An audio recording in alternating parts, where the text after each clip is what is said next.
Terima kasih Bapa di surga, terima kasih ya Allah.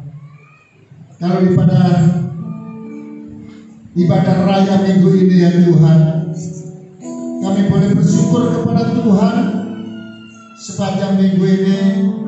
Tuhan melawat kami, Tuhan menjaga kami, sehingga kami semua dalam keadaan sehat walafiat ya Tuhan.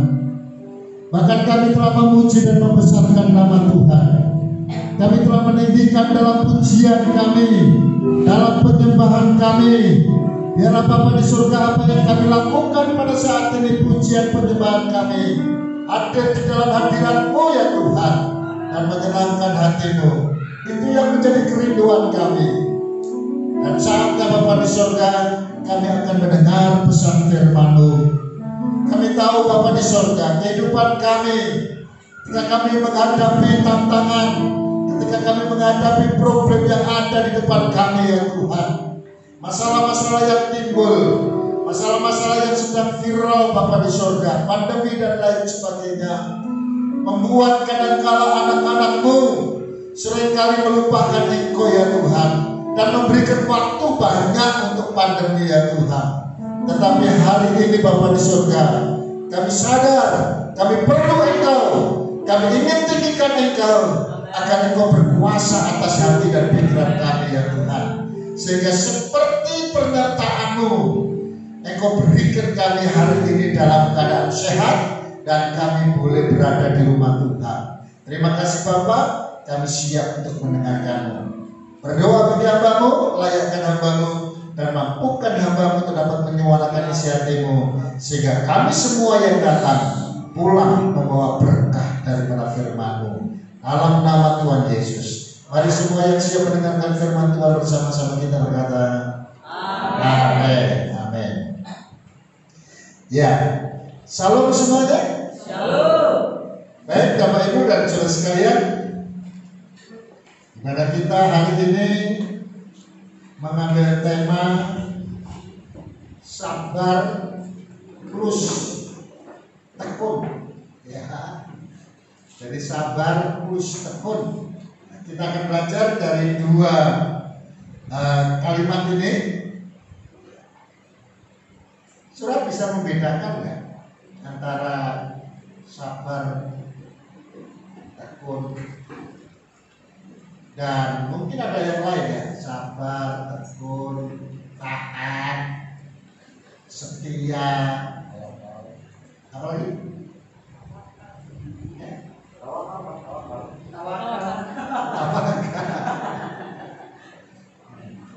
Iya. Memang sebetulnya kalau kita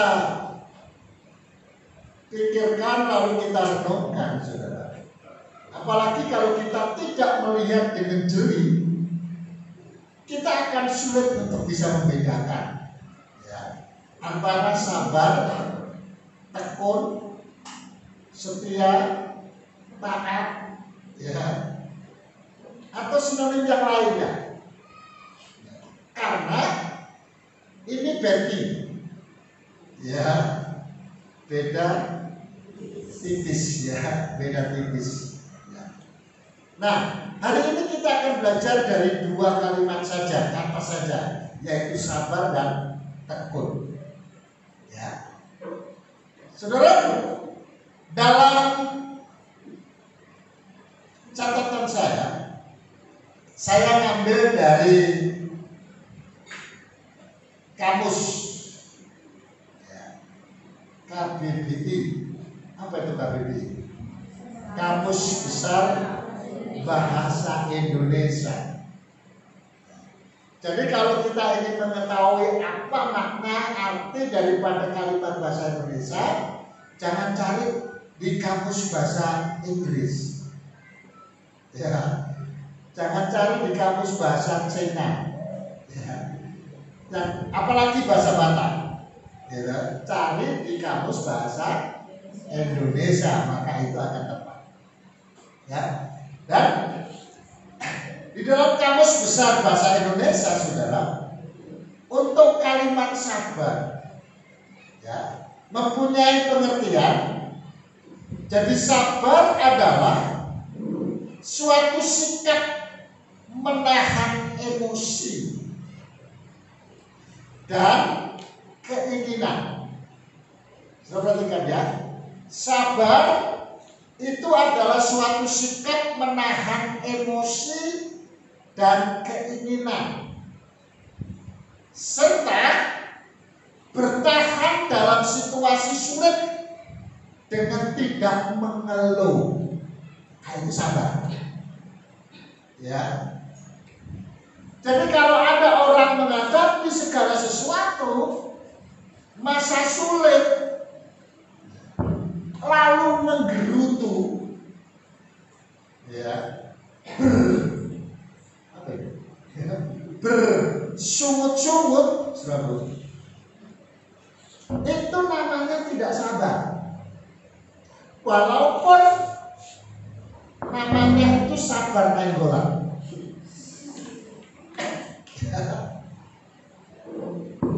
Jadi sabar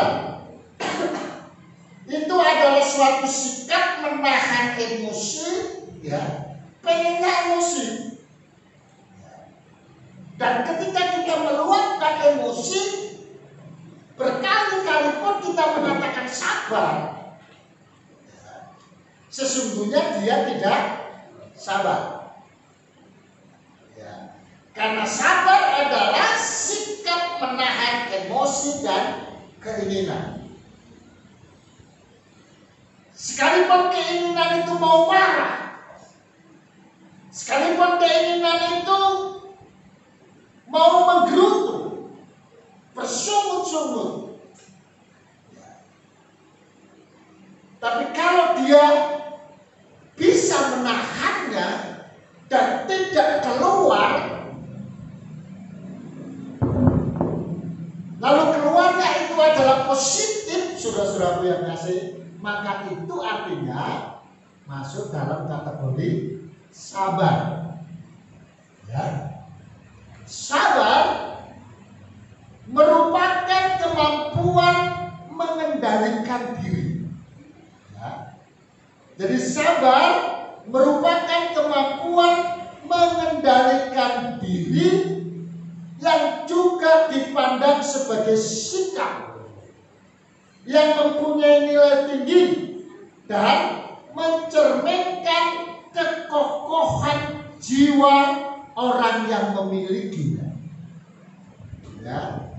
Jadi orang yang sabar, ya, selain daripada dia bisa menahan emosi, keinginan, ya, terus kemudian dia bisa bertahan dalam situasi sulit tanpa mengeluh, tanpa menggerutu, ya. Ini juga adalah sebuah kekokohan jiwani, ya, bagi orang yang memiliki itu sabar, ya. Nah, lalu kemudian kalau tekun, jadi ada bedanya, ya. Tekun itu adalah rajin, keras hati, tanda kutip ya, ini keras hatinya tanda kutip, ya, bersungguh-sungguh, ya. Jadi keras hati, rajin, bersungguh-sungguh, ya, itu bagian daripada orang yang tekun. Ya. Atau orang yang tekun itu adalah orang yang rajin. Orang yang keras hati itu artinya orang yang mempunyai kemauan keras. Ya, bukan keras hati itu yang dimaksud bukan dablek, bukan. Ya, bukan ya. Seringkali kalau kita masuk dalam kata keras hati, ya, lalu yang ada di dalam pikiran kita itu adalah orang yang nggak benar. Ya, yang dimaksud di Kamus Besar Bahasa Indonesia, keras hati di situ adalah, ya, orang yang mempunyai keinginan keras. Ya. Lalu kemudian orang yang sungguh-sungguh itu adalah tekun. Nah, penjelasannya begini. seseorang melakukan kegiatan yang dilakukannya secara rutin, ya, berkali-kali, ya, dan terus-menerus demi tujuan yang dicapainya nanti. Ya, itu adalah orang yang tekun. Dia tidak mudah patah semangat. Ya, ketika dia mempunyai keinginan, goal yang dia hadapi di depan sana, sesulit apapun, gagal sekali, dia bangkit lagi. Ya. Kalau itu ada kegagalan berikutnya, bangkit lagi. Ya.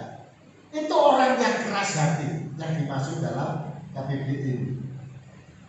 Orang yang mempunyai kemauan keras untuk bisa berhasil. Jadi orang yang tekun itu bukan sekali gagal lalu kemudian patah semangat, terus mundur. Ya, jadi itu pemahaman tentang sabar dan tekun. Oke, kita baca ayatnya. Dalam Yakobus pada pasal yang kelima, ayat yang ke-9 dan 10. Yakobus pada pasal yang kelima ayat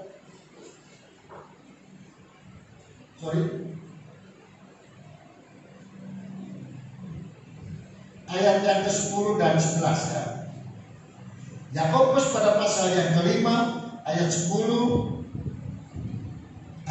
Bang. Ya, ini ayat 9.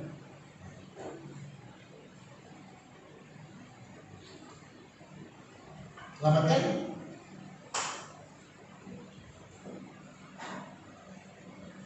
Ya, ayat yang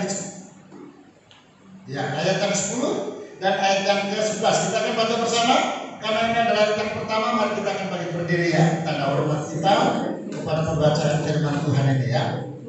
Ya. Sekali lagi, Yakobus pada pasal yang kelima ayat yang ke-10 dan 11. 2, 3. Saudara-saudara, turutilah teladan penderitaan dan kesabaran para nabi yang telah berbicara demi nama Tuhan. Sesungguhnya kami menyebut mereka berbahagia, yaitu mereka yang telah bertekun. Kamu telah mendengar tentang ketekunan Ayub, dan kamu telah tahu apa yang pada akhirnya disediakan Tuhan baginya, karena Tuhan Maha Penyayang dan penuh belas kasihan. Amin. Silakan duduk. Ya. Kata sabar saya ambil dari ayat yang ke-10 dan kata kenang atau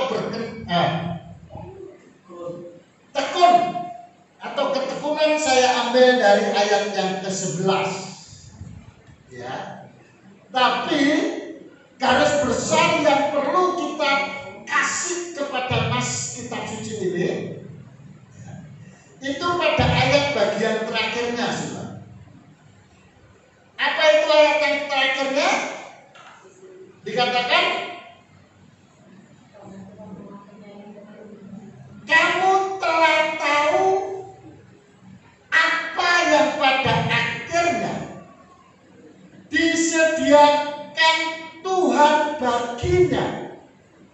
Baginya itu bagi siapa? Bagi ayat-ayat itu, ya, kalimat sebelumnya, ya, dan ayat sebelumnya, ya. Kalau boleh saya katakan, itu dikatakan begini: kamu telah tahu apa yang pada akhirnya disediakan Tuhan bagi orang yang sabar plus orang yang tekun. Ya, sekali lagi, ya. Kamu telah tahu apa yang pada akhirnya disediakan Tuhan bagi orang yang sabar, orang yang tekun. Ya, apa itu? Karena Tuhan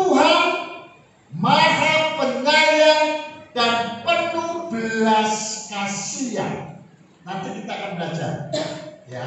Karena di dalam ayat yang ke-10 disinggung, ya, masalah nabi, ya, masalah nabi, ya. Saudara-saudara, sesungguhnya kami ya, salah saya. Ayat 10 maksudnya. Saudara-saudara, turutilah teladan penderitaan dan kesabaran para nabi. Ya.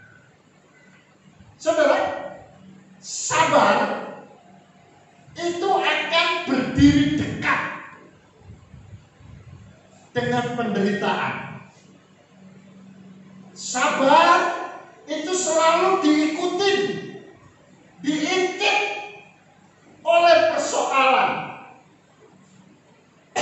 Sabar itu selalu, ya, dipepet, ya, oleh keadaan yang tidak menyenangkan. Ya. Kalau orang yang dalam keadaan cukup, ya, orang yang dalam keadaan berbahagia, tentu itu tidak memerlukan sabar. Ya. Biasanya kita dituntut kesabaran ketika masalah datang. Contohnya antri untuk mendapatkan sembako. Ya. Kalau itu antriannya panjang, ya, protokol kesehatan, jarak ke depan berapa? Ada yang 1 meter, ada orang terlalu dekat 1,5 meter, tapi ada juga orang yang 2 meter sudah jaraknya. Ya, oke lah, kita katakan yang paling dekat yaitu 1 meter. Antrian panjang sudah. Saudara sudah hadir di situ 5 jam, dan saudara masih di belakang, atau saudara bersama dengan yang lain-lain. Ini jaraknya 1 meter, 1 meter. Saya mau tanya, karena di situ kesabaran diuji.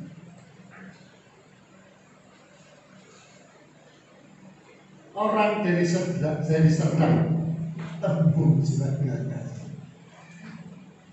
bisa kira-kira diatur jarak 1 meter, 1 meter, saudara. Langsung masuk saja. Yang paling belakang pun langsung masuk ke depan. Makanya jangan heran kalau di pasar Tembung itu sama sekali tidak ada protokol kesehatan. Ya, nuplek-blek berhadapan-hadapan muka. Udah gitu nggak pakai helm, nggak pakai masker lagi sudah gitu. Ya. Itu kesabaran. Makanya Yakobus berkata, kita diminta turutilah teladan penderitaan dan kesabaran para nabi.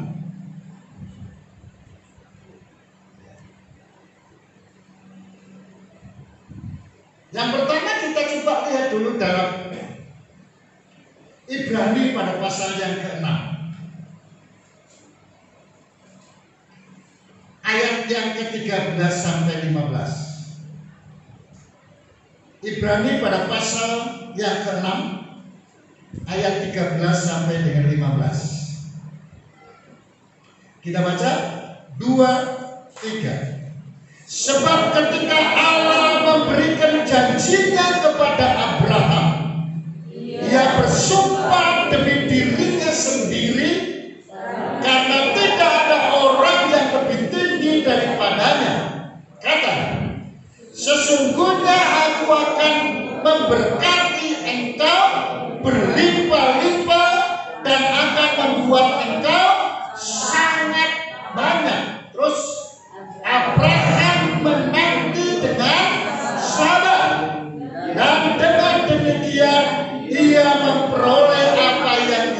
menjanjikan kepadanya.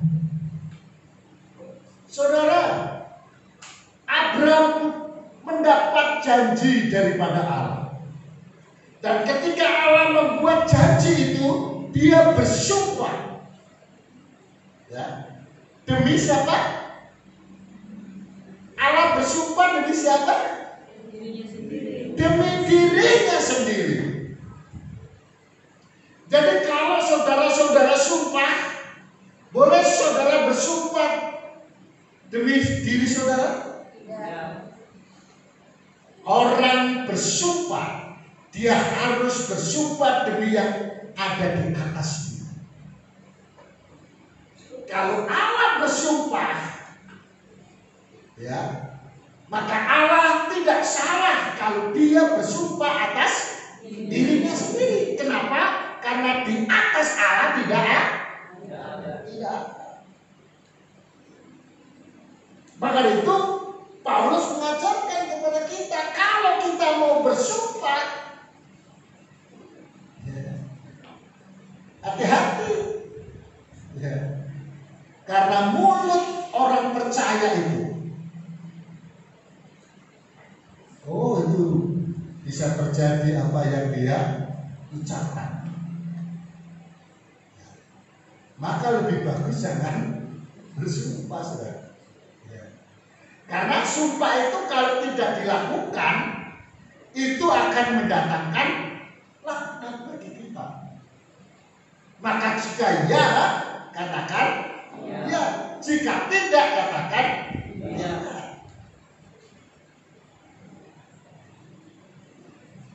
Nah, kalau Allah bersumpah demi dirinya sendiri, maka Allah akan lakukan itu.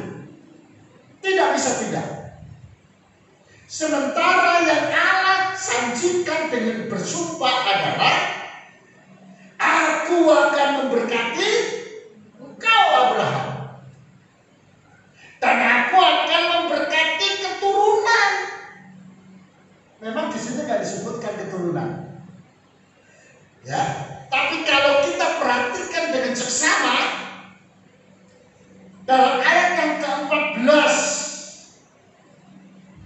sesungguhnya aku akan memberkati engkau berlimpah-limpah, ya, dan akan membuat engkau sangat banyak. Ini berbicara tentang keturunan. Padahal pada saat Allah bersumpah, Abraham sudah tua, istrinya Sarah juga sudah tua. Sudah tua plus mandul. Ya. Kalau tua tidak mandul, nah itu kemungkinan besar masih bisa.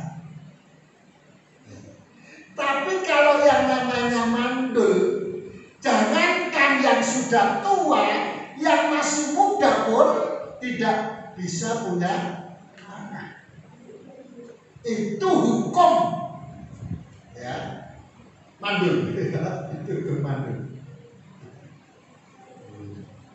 Makanya kan ibu gembala berpikir-pikir, ya, bagaimana supaya ikan-ikan di belakang itu mandul. Karena dia kalau nggak mandul, dia nggak bisa besar-besar, dia masih kecil-kecil sudah kawin dia. Makanya mau dicarikan PKB supaya mandul dia. Nggak bisa besar-besar, itu udah berapa lama itu ya. Kenapa? Karena terus dia kawin, bertelur, dan terus seperti itu ya, nggak bisa besar. Karena memang hukumnya ikan itu juga seperti itu ya, khususnya ikan nila ya. Jadi saudara-saudaraku yang kasih, tidak mungkin itu. Tapi Allah janjikan.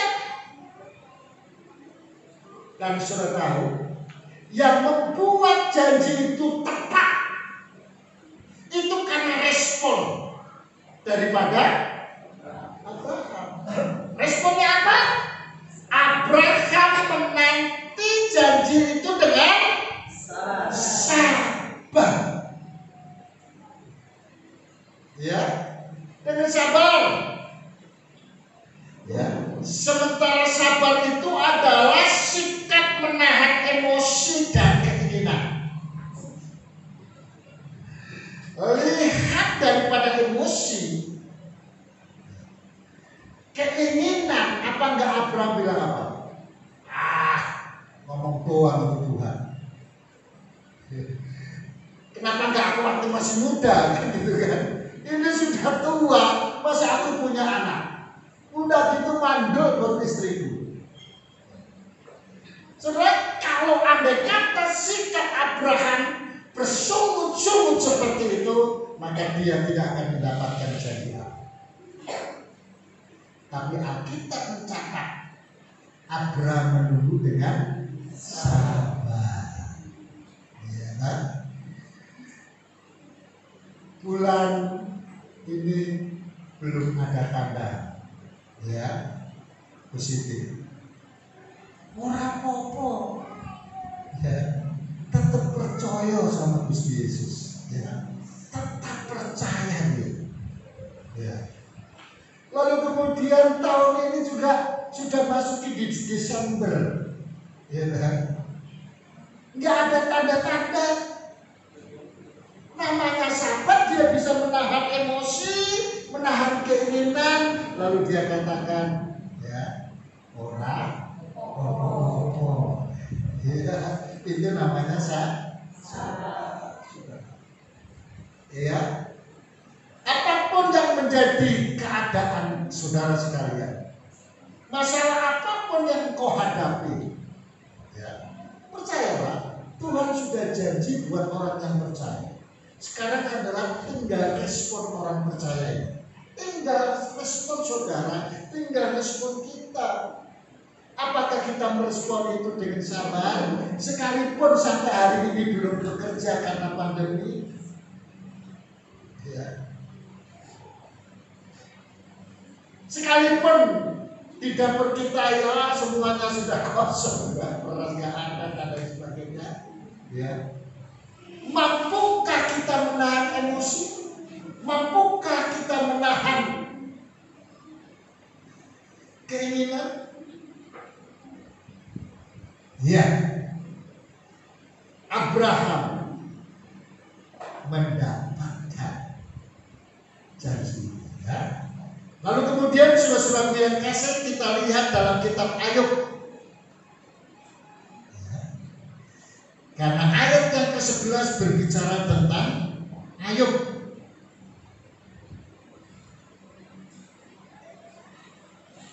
Ayub pada pasal 1 ayat yang ke-21.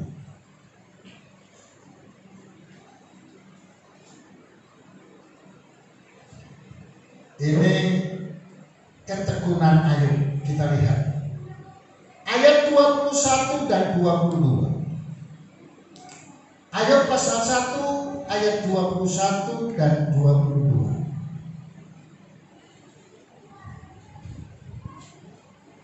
Baik. Dari belakang nampak jelas kan? Jelas Pak. Puji Tuhan ya. Walaupun memang kurang besar ya. Gak apa-apa ya. Yang penting bisa dibaca jelas ya. Kalau dari sini jelas sekali ya. Ya. Baik, kita akan baca 2, 3. Karena dengan telanjang aku keluar dari kandungan ibuku, dengan telanjang aku juga aku akan kembali ke dalamnya. Tuhan yang memberi, Tuhan yang mengambil. Terpujilah nama Tuhan. Dalam kesemuanya itu Ayub tidak berbuat dosa dan tidak menuduh Allah berbuat yang kurang patut. Saudara perhatikan ini. Kenapa Ayub ya mengeluarkan statement seperti ini? Ini adalah pembicaraan Ayub dengan halo. Ini kisah pembicaraan Ayub dengan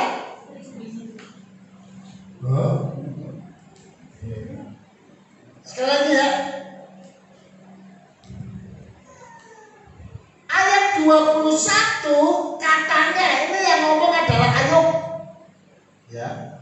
Ayub bilang, dengan telanjang aku keluar dari kandungan ibuku, dengan telanjang juga aku akan kembali ke dalamnya.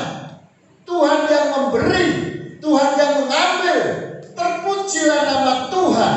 Dalam kesemuanya itu Ayub tidak berbuat dosa dan tidak menuduh Allah berbuat kurang patut. Saudara-saudaraku yang kasih,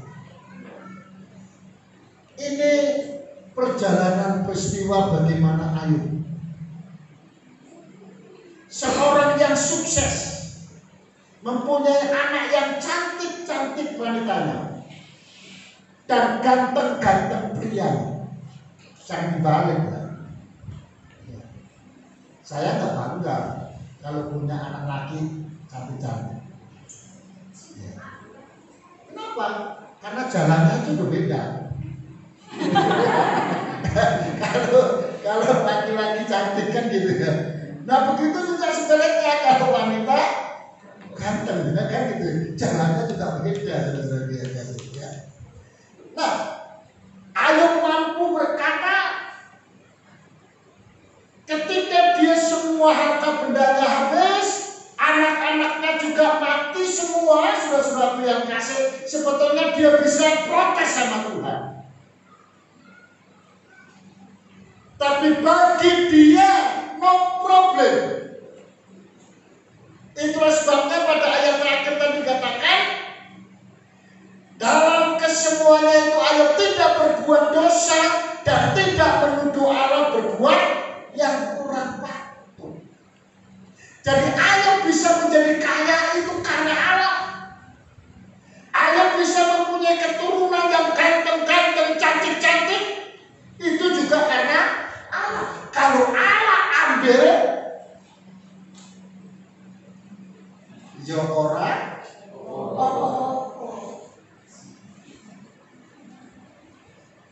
saudara, kalau orang yang opo-opo,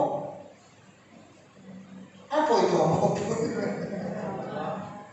Saudara-saudara, kalau orang yang opo-opo, gerutu dia, nggak bisa terima dia, nggak bergereja. Maka kita lihat Ayub pada pasal yang kedua, ayat yang ke-10. 9 dulu ya, 9 dulu. Kita baca 2, 3. Maka berkatalah istrinya kepadanya, masih bertekunkah engkau dalam kesalehanmu? Kutukilah Allahmu dan matilah. Ya, 10. Tetapi jawab Ayub kepadanya, engkau berbicara seperti perempuan gila. Ini perkataan yang berhikmat.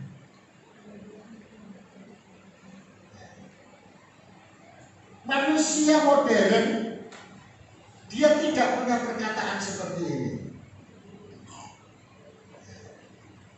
Dia tidak suka karena istrinya salah. Dia menuduh Allah gak adil.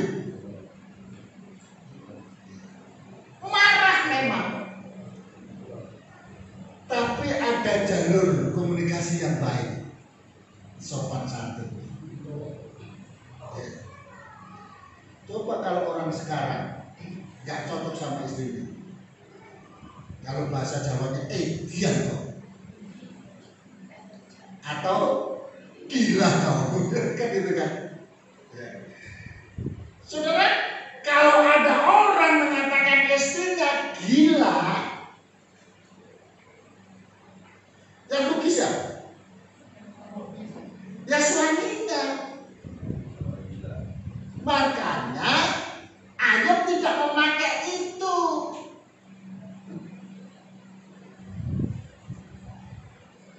Jadi jangan nanti kalau bapak-bapak, ibu-ibu bawa renungan, itu Ayub pada Nabi. Masuk bilang sampai istrinya gila. Baca dengan baik. Ya. Sebab Ayub waktu itu dia katakan, tetapi jawab Ayub kepadanya, engkau berbicara seperti perempuan gila.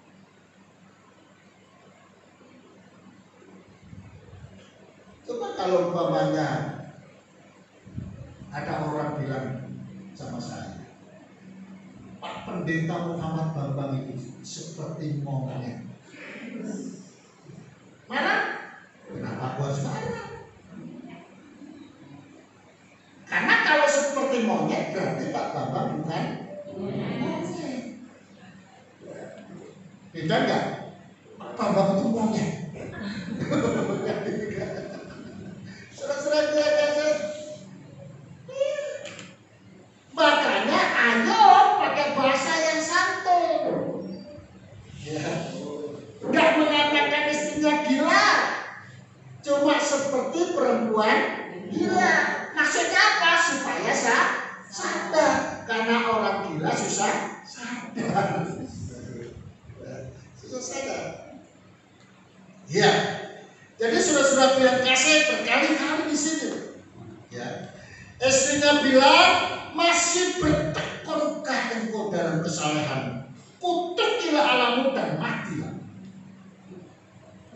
Yang namanya orang tekun, dia menghadapi tetangga, dia menghadapi kawan-kawan sahabat-sahabatnya yang sudah mulai menjauh, dia menghadapi orang-orang berkata tentang dia, karena tadinya dia orang sukses lalu kemudian jatuh sedalam-dalamnya.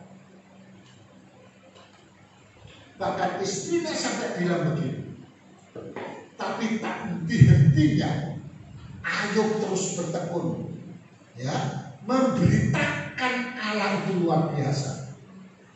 Iya kan? Jadi kalau Tuhan ambil, silakan. Karena aku tahu Dia yang memberi.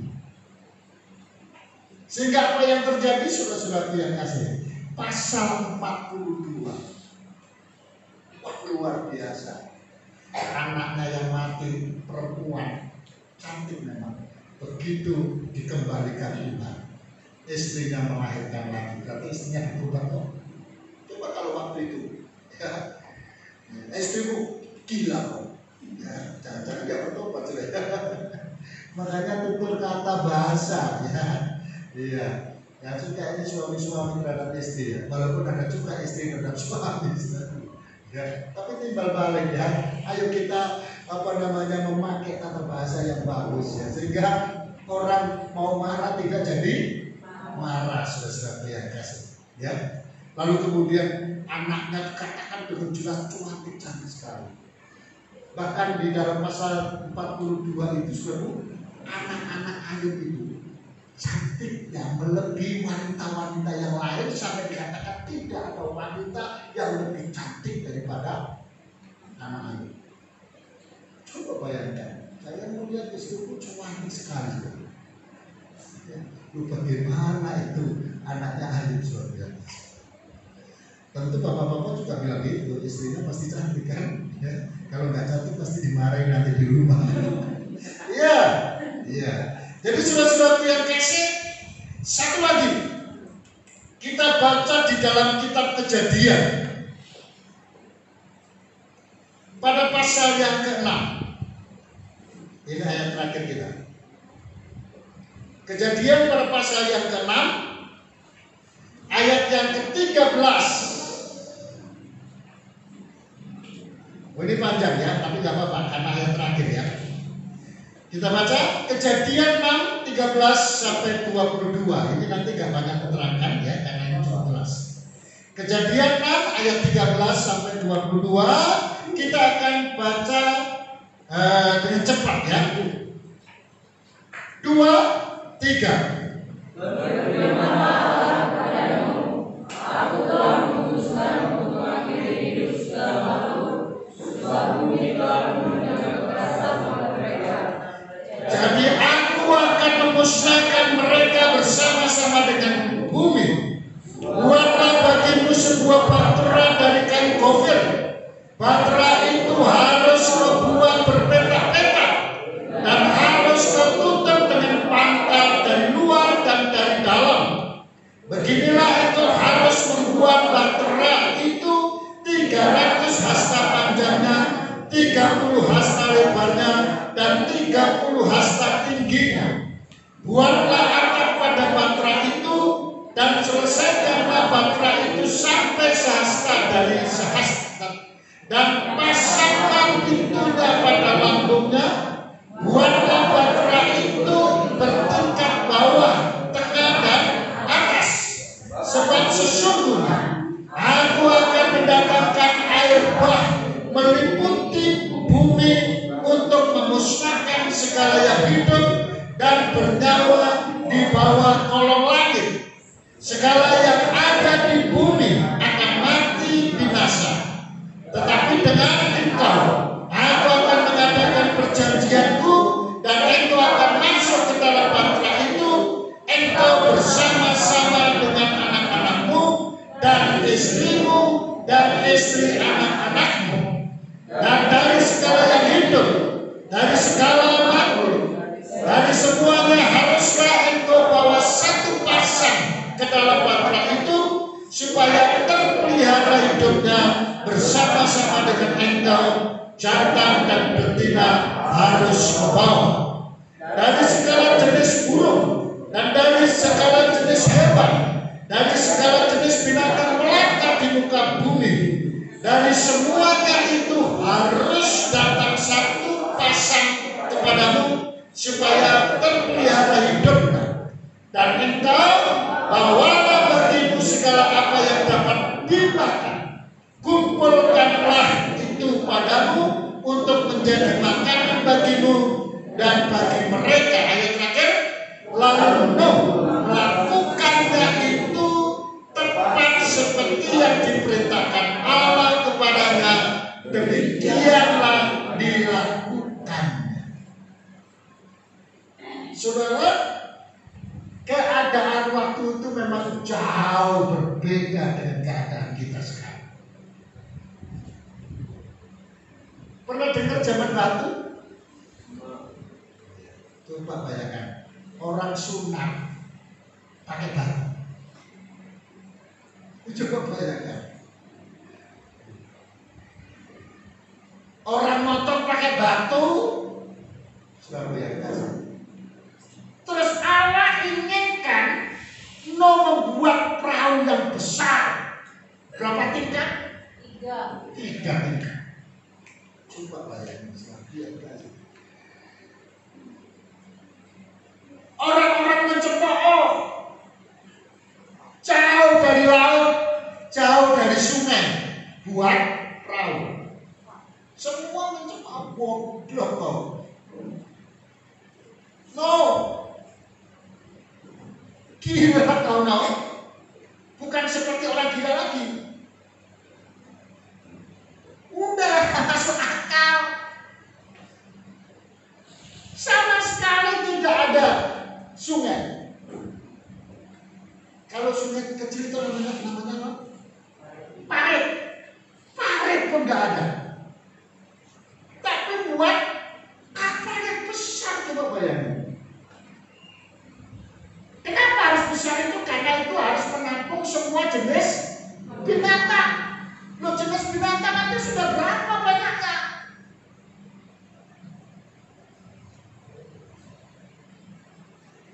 Yang sekeluarga dengan yang ayam, terus kemudian bebek, entong, siapa lagi, angsa. Ya, itu kan satu rumpun itu sudah banyak. Ular, nah itu ular itu banyak. Ular beling ada, ular sendok atau kobra ada, ular sawah ada, ular macam-macam ada. Binatang melata macam-macam. Itu semua harus ada satu pasang. Gajah itu juga satu pasang. Itu apa ya? Makanya diperlukan besar. Dan itu Nuh dikatakan dalam firman firman Tuhan tadi, saudara-saudaraku, pada ayat yang terakhir, Nuh melakukan semuanya itu tepat seperti yang diperintahkan Allah kepadanya, demikianlah dilakukannya. Dan itu tentu karena dilakukan dengan kesabaran dan ketekunan. Kali-kali saudara akan baca di sini, ya, tekun dan sabar mendapatkan hasil. Kalau saudara ingin berhasil, ya, kalau saudara ingin mendapatkan janji daripada Allah terhadap hidup, ayo, ya, kita belajar untuk sabar, kita belajar untuk bertekun. Tuhan memberkati. Kita berdiri, ya, kita datang kepada Tuhan. Silakan simak dulu.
menjalani kehidupan kami ini dibutuhkan kesabaran.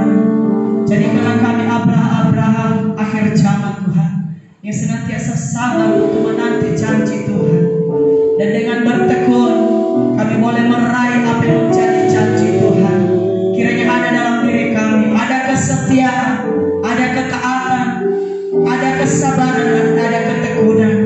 Kiranya Tuhan Engkau berikan kami itu ya Tuhan, sehingga dalam menjalani kehidupan ini kami tidak ada persungut-sungutan, kami tidak ada Tuhan Yesus menyalahkan Tuhan, menuduh Tuhan, tetapi kami tetap bersyukur apapun yang kami alami, sebab yang memberikan kami kekuatan, kemampuan untuk dapat bersyukur sumbernya dari Engkau ya Tuhan.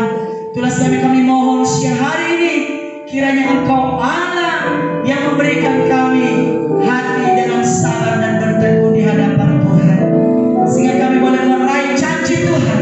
Bukan hanya berkat jasmani yang Tuhan janjikan, tetapi berkat rohani, keselamatan itu yang Tuhan janjikan bagi kami adalah memiliki hidup yang kekal bersama dengan Tuhan.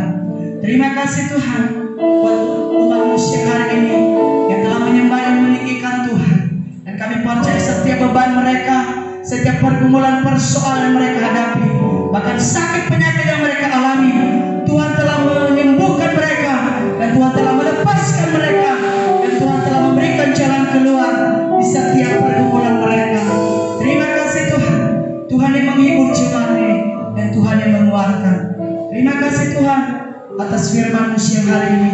Kiranya Engkau meteraikan dalam hati kami, bertumbuh berakar dan berbuah menjadi jemaat yang dewasa di dalam Tuhan. Memberkati terus hamba-Mu pakai dengan luar biasa, dengan urapan yang baru, hikmat yang baru, sehingga firman-Mu selalu baru bagi kami. Dan kami semua yang mendengar, kami diperlengkapi dan hidup dalam kebenaran firman Allah. Sebentar juga ya Tuhan, kami akan memberikan korban persembahan kami. Berkati setiap tangan-tangan yang memberi siang hari ini, baik itu korban persembahan, ucapan syukur, perpuluhan, kas dan pembangunan gereja. Setiap apa yang jemaat ini persembahkan Tuhan, Engkau Allah yang membalaskan 30, 60, bahkan 100 kali lipat. Apa yang mereka usahakan, apa yang mereka mencari pekerjaan mereka, dan apa yang mereka miliki, semakin Tuhan berkati dan semakin berhasil. Di dalam nama Yesus kami berdoa atas firman-Mu, dan kami berdoa atas persembahan kami siang hari.